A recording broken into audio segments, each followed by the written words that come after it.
sponsoring the 1,000 and 2,000 Guineas and the King George and British Champion Series that Betfred stepped in and took the first two classics, which meant they now have a portfolio including all 5 British classics, the 2 Guineas, the Derby, the Oaks, the St Leger, and put a bonus on the table for a winner of the Colts Triple Crown, the 2,000 Guineas, the Derby and the Betfred St Leger.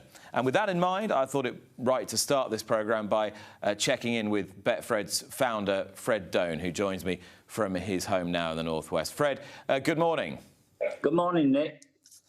First of all, let's talk about the decision to sponsor the Guineas and make it a full classic portfolio for Betfred. And the idea that maybe the whole is greater than the sum of its parts through this sponsorship deal. Is that something you feel? And if it is, how? Well, I think it was just an opportunity that we could not afford to miss. We first of all, we did a deal with the St Leger, and then the Derby and the Oaks fell into place. When this came along, the Guineas, I couldn't believe it. You know, nobody has ever sponsored the 5 classics. We're the first bookmaker. Well, we're the first ever company to do it, and I'm so proud to do it. I've got a good sponsorship team who are in love with racing, and said, "Fred, you've got to do it." And there was no argument about it. It was a done deal as soon as I heard it. So it was there. How quick was the decision between the time that you heard the sponsorship was available and the time that you went in and signed? How long was that gap? Probably 5 minutes. It was just an absolute no-brainer. We're working well with racing. The people in racing now, we've got our teams together, and it's so easy to deal with now. I mean, it's different to what it was a few years ago, and if you want to go into that, we can do. But we're getting on so well with racing, and I think racing needs us, and we need racing. Opposite to what I said probably 7 years ago. Fred, given that you've introduced that theme, let's explore it a little bit. Okay. Just talk me through your relationship with the sport through the last decade and its ups and downs, from its lowest point to its highest point, if you like, and what you've seen change along the way. Just take me back, for example, to when you and the sport were at loggerheads over the tote. Well, if I could, not wishing to bore you with it, but I'll tell you the story with the tote. The opportunity came along when George Osborne, the Chancellor, said, "Why government in racing? Let's sell the tote." There was 20 runners in the race, and it got whittled down over a period of months to Betfred and Sir Martin Broughton. He was a racing enthusiast, and he wanted racing, but I believe it was for the wrong reasons. The tote was a mess. The shops needed love and attention, and that's what we were good at, and we put it back into them. The tote machine itself was going nowhere. We got the scoop up to its record for the Scoop 6 of £11 million. We worked and worked and worked with it. One of the terms of the government when we bought the tote was that we had to put in £9 million a year in sponsorship. That was 650 races a year we were sponsoring. We never put £9 million in. We put an average of £11.5 million. So instead of putting £63 million over the 7-year period guarantee, we put £81 million in. We could not have tried it harder than that. But we'd go to racecourses, and some of the racecourses did not want to work with us. It was difficult for them to come and shake hands with me and say 2 words with me. I never noticed it, but people who were with me noticed it. So we fell out with racing, and I actually made the quote that was probably 7 years ago, that racing and Betfred had to live without one another. But there were certain people in racing who healed the wounds. They came to me, and slowly they taught me back into racing. And I've got to say, our relationship now could not be better. I enjoy working with racing. I love my racing. I missed the racing when we had the fallout, but it's all back on course now. And onwards and upwards, as you say. Who are the good people in the sport, in your opinion, that extended the olive branch or realised that you were someone who they could work with? Well, I'd say Guy Henderson at Ascot was very instrumental. I would say that Sandy Dudgeon, who was the senior steward at the Jockey Club, came down. They were the instigators of it. And over the last few months, Dido Harding has helped. She wants to work with us. So, you know, you've got people at Newmarket like Nevin and Amy Starkey, those sort of people. They're special in it. You know, they really work with us. They put themselves out with it for us. And it's easy to work with people like that. Why do you think it was, Fred, that you and the sport drifted apart? Do you feel it was more of a personality issue, or do you think it was a business issue? I think it was... no, I don't think it was a business issue, because I think the people who wanted the tote were looking at it for the wrong reasons. I think it would have finished up back with the banks if they had got hold of it, because they weren't professional at it. They didn't have the synergies that Betfred had. We made a massive success out of it. I think it was a personal thing.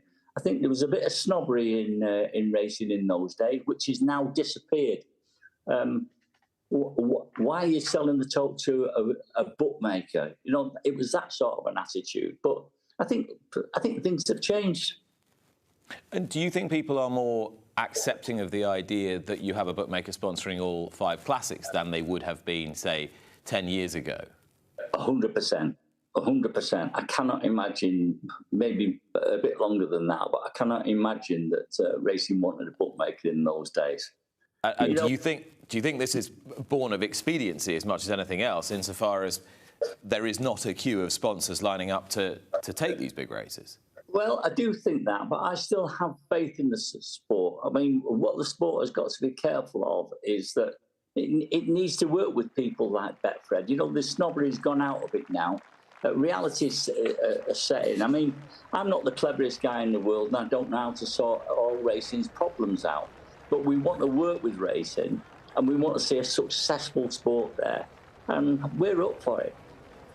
And you say that the snobbery is less in racing, but obviously we're looking at pictures of people holding aloft a trophy, you and Michael Tabor there in top hats. I know the pageantry and tradition is something that you feel confers something special on your brand. I think that I think we are unique in this country. We've got the Royal Ascots, we've got the Goodwoods, we've got the Cheltenhams. You know, I love when I say I love the dressing up, I think it's part of us. How else can anybody replicate a Royal Ascot? We've got the royal family there. Nobody else has got a royal family who's going to go down the courses and carriages. And the dressing up there, I think it's part of it. You know, I don't believe in this dressing down that when we go to race courses. I think people want to go there and have a good time and look the best. And it's a special occasion for them. You know, the bread and butter racing, okay. But when we come to those sort of occasions, well, we put our life and soul into it. That's all I can say with it. Fred, I want to go right back. I can see that you're getting quite emotional, really, about the power that racing has over people, or can have over people, and that you want to reignite your passion for the game. I want to go back and try and understand your passion from being a young teenage boy and watching betting on racing taking place, and the impact that had on you at the time. Well, I mean, if you want to stretch it back, I can go all the way back to before the business became legal. It became legal in '61 to be a bookmaker. I came into it in 1959 when my dad was an illegal bookmaker during the war. So, Fred, what was Dad's real job apart from taking bets on the side? He was an ambulance driver working in Trafford Park during the war, which was the biggest industrial estate in Europe. And while he was driving his ambulance around, he was also collecting bets at the same time. That's the way it was. It wasn't a business then. It was a game. They'd earn money and they'd spend money. It was illegal. But was he good at it? Did he have a natural flair for it? Did I have a natural flair? Did he? Did your dad have a natural affinity for it? Yeah. I think you had to be streetwise to be a bookmaker, and I think my dad was streetwise. Can he? Yeah. I came into it not because of my dad. I needed a job, and an opportunity came along when I was 15, and I got into it then. It became legal in 61, and it was a good thing that it became legal, because in those days, it was a tough business, believe me. And even when it became legal, it was still a pretty tough business. The customer got no sort of service whatsoever. He hardly got a thank you. There was no value in it for them. It was us. We were the enemy, and that's the way it was treated. It's completely different now. I got the bug, and I started enjoying it. And I probably learned my mathematics through bookmaking rather than at school. When I was 24, I opened my first shop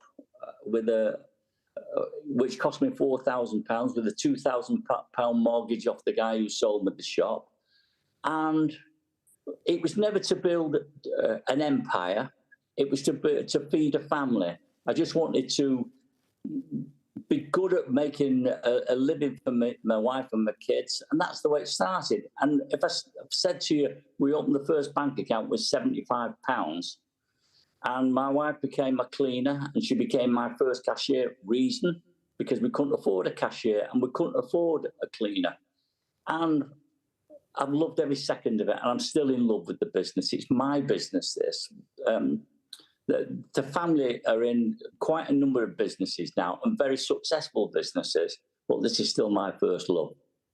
This is something I've always been interested in, where people start big and successful betting businesses. And there are a few that are bigger and more successful than yours has been over such an elongated period of time. You talk about that initial risk of laying down your 2,000, getting the mortgage of 2,000 in a fundamentally high-stakes business, a risky business, particularly back then when you're trying to establish something in terms of customer service that doesn't really exist. How you marry what essentially is a risk-taking business with the very sensible business of managing money responsibly, and how the two things kind of coexist and coexist successfully. I've got to say, I love risk. I really do love risk. I think if we've got a problem in our country at the moment, we're risk averse. We don't push the boat out. We don't go for it. I mean, part of going for the 5 classics, if you think about it, I can't call it risk, but it's a big commitment there. And we see an opportunity there, and we work at it. So you see a risk, you see an opportunity, but then you have to put the graft into it. You have to work at it. And I work every day of my life, and I enjoy work. Work for me is I can't even call it work. It's just getting out of bed in the morning. You need a reason to get out of bed. And if you're going to be successful, you need to be optimistic, and you need to have the enthusiasm and a little bit of talent, I suppose. But risk, I will take risks till my dying day, and I'll be working to my dying day, because it's my life. And of course, I can hear everybody at home thinking, but hang on a minute, it's so much harder for us now to develop a cut and thrust relationship with a bookmaker, where we can get a proper bet on, and they'll lay us like Fred used to lay us in the 1960s. We don't get that anymore. We can't get on. We can't get what we want on. And the whole landscape has changed so much. When you hear that, which you must do hundreds of times a day, every day, as someone who started when you started, what do you say to that? Well, I would say this. Obviously, when I started, there was no computers. There wasn't even calculators, never mind. So we didn't know how to judge the risk. Now, we have traders. We have computers. I can't say I'm in love with that side of the business. I'm not into arbitrage.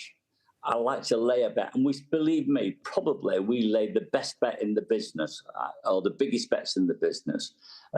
Sometimes my head trader puts the handcuffs on me and restrains me. But I love taking bets. You know, I've had some fabulous times with it. I mean, I've had the good days and the bad days. But I mean, if you look back in history, when I laid Bobsworth for the Cheltenham Gold Cup, we got hammered on it. I pushed it in the morning. I was at Cheltenham, and we held the price. We lost nearly £4 million on that particular race. When Frankie Dettori rode his 7 winners, that was a nightmare day. We did not know the liability that day. But on the other side of the coin, the biggest result we ever got was when Annie Power fell at Cheltenham.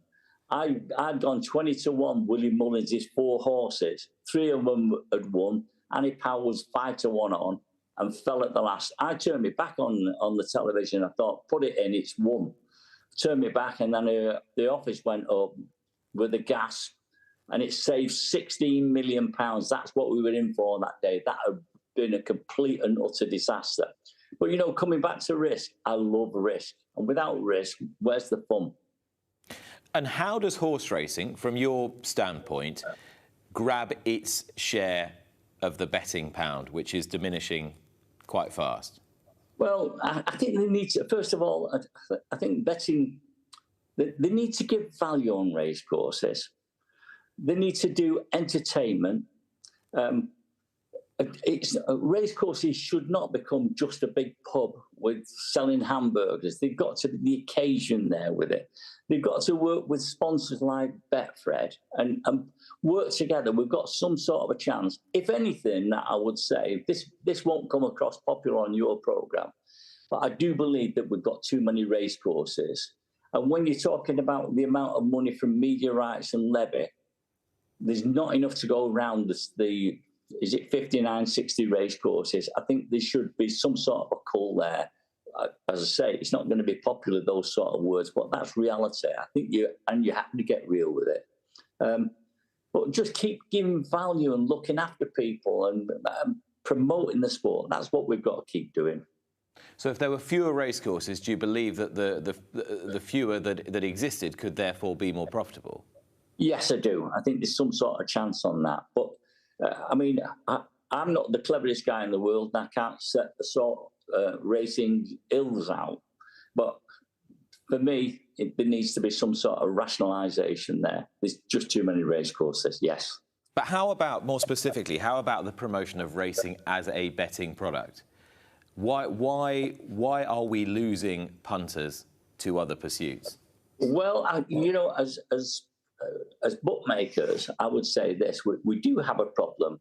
We're paying a turnover tax on media rights, and we're paying a tax on levy on gross profits. We should get radical. We should put them into one. Whichever one we go for, I don't know. But we should do that. We should keep promoting it. None of this is easy. Bookmakers and racing have got to get together. You know what happens with it? When a product becomes non-profitable, why would bookmakers want to promote racing?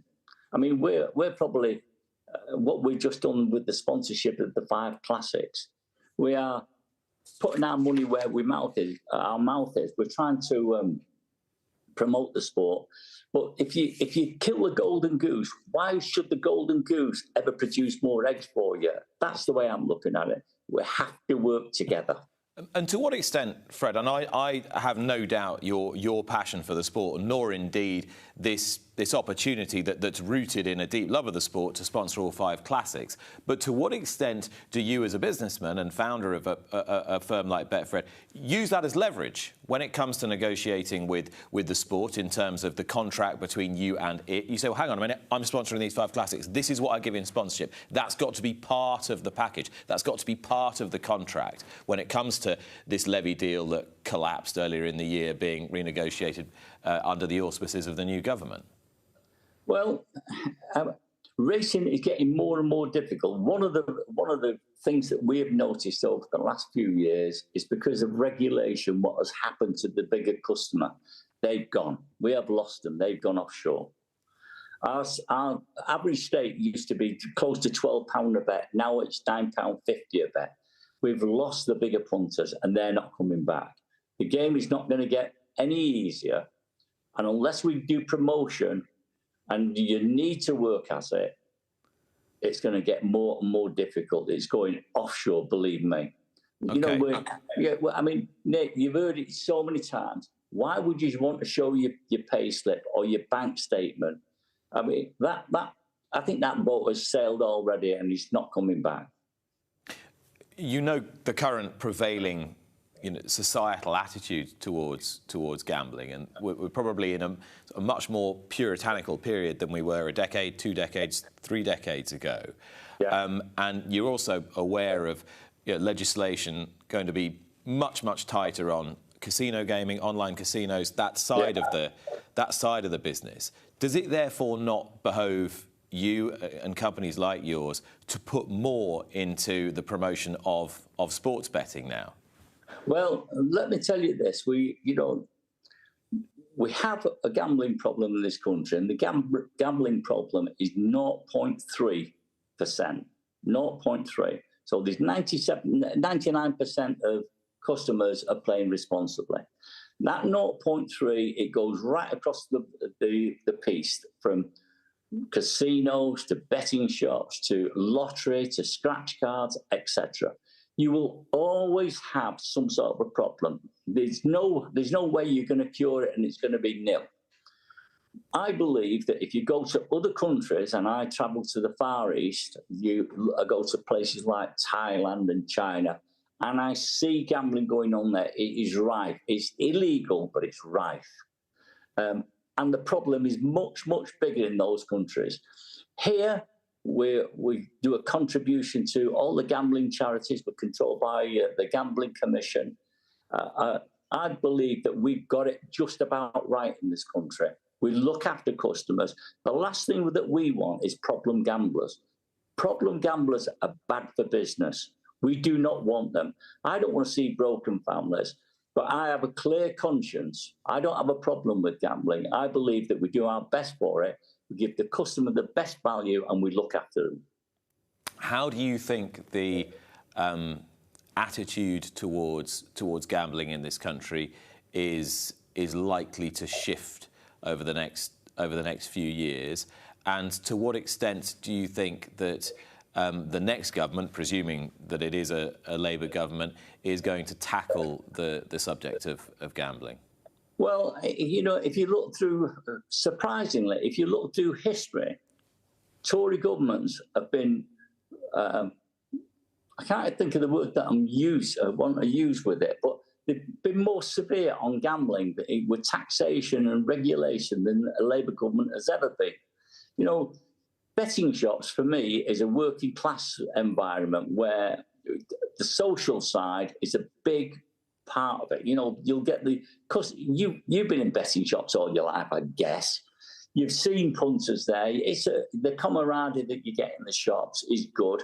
I'm not that worried about a Labour government coming in, because in betting, there's no betting on that race anymore. That's finished. But I believe that we're going to be okay. I think we're there or thereabouts with gambling now. And if you put any more regulation on it, you will kill it and it will go offshore. You'll be transporting any problems that we've got. You'll be transporting them abroad. Let's keep it the way it is now. We're just about there. That's the way I think about it. Fred, I want to end this where we began it, which is, of course, with your sponsorship of all 5 classics, the $2 million bonus for the Triple Crown, really trying to put that back front and centre. And I know most people will be thinking, I really want the Derby to look like it looked when I was a kid, and to have it full of colour and vibrant and exciting and a major part of British sporting culture. Is that possible? Well, I go far back as to remember the likes of Nijinsky with Vincent O'Brien and Leicester. And we just missed it with Camelot, didn't we? I mean, Camelot was, I don't know what price it was to win the Triple Crown. I think he was something like 2-1 for the Guineas, and 4-6 for the Derby, and something like 5-2 for the Ledger. Just got beat. I think it's possible to do it. And I'll be more than happy to pay the £2 million to the winning owner if they can do it. Let's see what we can do there. I mean, when I listened to Aidan O'Brien before the Guineas this year, he thought City of Troy was the best he had. We were only 5-1 for it to do the treble. And I think something went wrong in the Guineas with it. That I don't know what happened there. But I think we've got every possibility. Let's hope we can get a Triple Crown winner there, and it'll be worth our sponsorship if we do. And what about the day? What about Derby Day specifically, and making it one of the great sporting occasions. How can a sponsor help that to be realised? Well, we put our heart and soul in it, and I would say to you this: we sponsored the Derby for the last 2 years. It's been my best racing days. I've loved every second of it there. And when I'm on the course, I go talking to people. You know, punters come up to me, can I have a photograph with you, Fred, etc., etc. I'm one of the old-time bookmakers. I am a classic bookmaker in every sense of the word. I just love it, and if we can help racing, we will do. Fred, appreciate your time this morning. Thank you very much. Thanks a lot, Nick. Thank you for everything. Fred Doan, founder of Betfred, now sponsors of all 5 classics, the 1,000 Guineas, the 2,000 Guineas, the Oaks, the Derby, and of course, the Betfred St Ledger. We will be back after the break.